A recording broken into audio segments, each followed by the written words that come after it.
Now that we're familiar with Replit, printing and annotating things, we're going to look at variables and making a list, starting with W3 Schools. Very helpful website. W3 Schools is essentially a Bible for coding. As you see, their homepage has HTML, CSS, JavaScript, and Python, what we're looking for.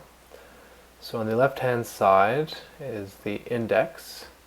We're going to head into variables, and reading through any challenge that you're looking to do in Python, this website is a great starting point. Now in Replit, let's try some basic variables. We'll start by assigning 10 to x, 5 to y, and 3 to a. So x, y, and a are the three variables.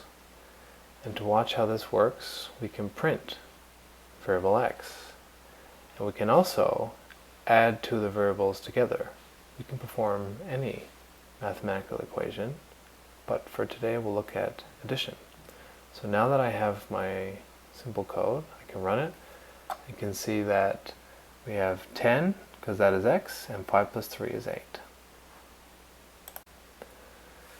Now we will stay in Replit and make a list. So I'm just quickly changing the title there. And the list variable goes in, and this will include anything you want, any bit of text you want.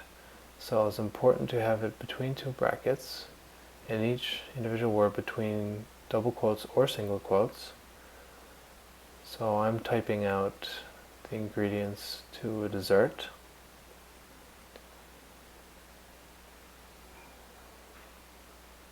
Once I have that done, to run it, we want to print this list.